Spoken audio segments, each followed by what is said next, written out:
They believed the ritual protected their families, yet generations later, the bodies collapsed the same way, trembling, laughing uncontrollably, losing control of their own limbs, long after the ritual itself had ended. But how could something so gentle, so sacred, give rise to Earth's most terrifying disease? And more importantly, why did it choose the same families decade after decade, even when nothing dangerous remained? To answer that, scientists had to look for a threat unlike anything they had ever studied. The first signs were deceptively small: a hand shaking mid-task, a stumble on perfectly flat ground, laughter in the middle of the night, not joyful, but sharp and involuntary, as if the brain had lost the ability to choose. Then came the collapses, legs folding without warning, voices breaking into hysterics, people choking on food they had chewed their entire lives. As more families fell, one pattern became impossible to ignore. The disease wasn't spreading randomly. It was returning to the same lineages, even after the ritual had vanished. What kind of disease targets families long after exposure, and after the exposure source no longer exists?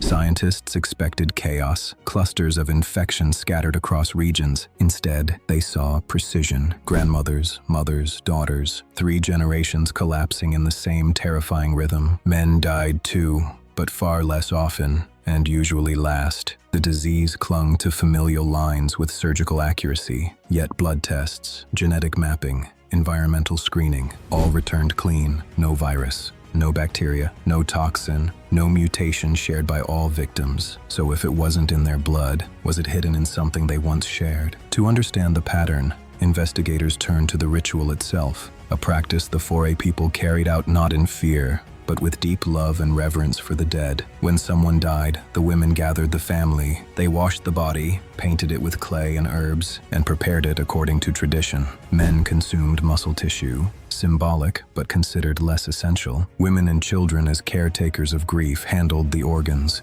and the organ treated with the most tenderness, the one believed to hold the person's essence, was the brain. To the Foray, this was not violence, it was communion, a way for the living to carry the dead forward. Anthropologists call this funerary practice endocannibalism, the ritual consumption of one's own deceased, as an act of kinship and remembrance. But scientists noticed something unsettling. Families who honored this ritual most faithfully were the ones struck again and again by waves of neurological collapse. Still, that discovery created a deeper mystery. The ritual had ended decades earlier. But if no one had practiced it in years, then what exactly was keeping the disease alive? For most diseases, ending exposure ends the threat. But here, exposure ended, and the deaths kept coming. Scientists traced timelines and discovered something chilling. Children exposed at age 5 remained healthy until their 30s. Some victims had not touched ritual foods for decades. This wasn't an active infection. It was a biological countdown, a silent process waiting inside the brain, undetected by the immune system for years, sometimes for half a lifetime. But how could something remain in the body that long?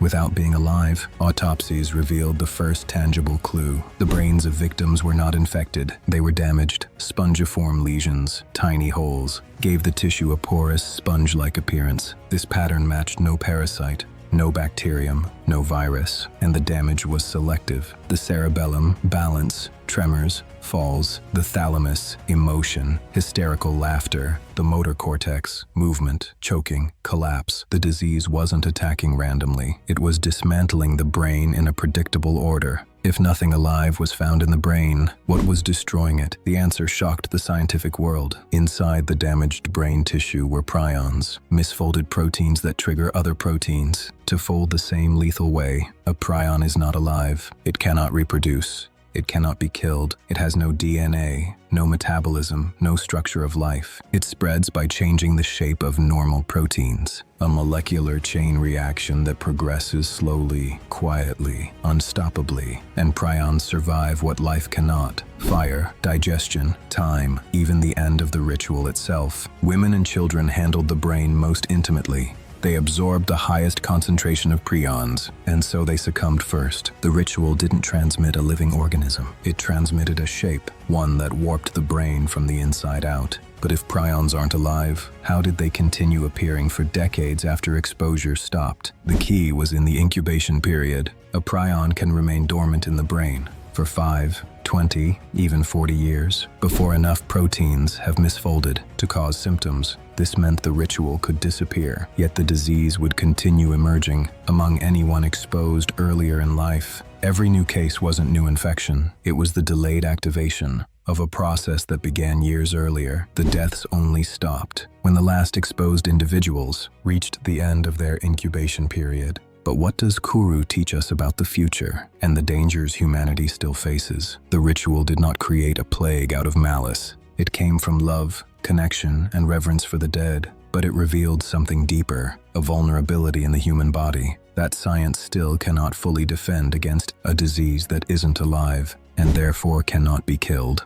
a protein that waits in silence while the body ages around it, a mechanism that bypasses immunity entirely. Kuru showed the world that some of Earth's most terrifying diseases are not the ones that spread quickly, but the ones that wait. Kuru is almost extinct now. Only a few survivors remain, their symptoms marking the final echoes of a tragedy that began generations ago. But the warning endures. It reminds us that danger can come from places of love, not malice, from traditions meant to heal, not harm, and from agents so small they cannot even be considered alive. Some threats do not hunt, they do not adapt, they do not spread, they simply wait inside the rituals meant to protect us. And it's important to remember, the practices described in this story are no longer performed by the 4A people. They were abandoned decades ago, and today they are neither legal nor encouraged anywhere in the world. This video exists to explain the science and history behind Kuru -- not to promote or romanticize a ritual that caused so much unintended loss. What remains is not the practice, but the lesson it left behind.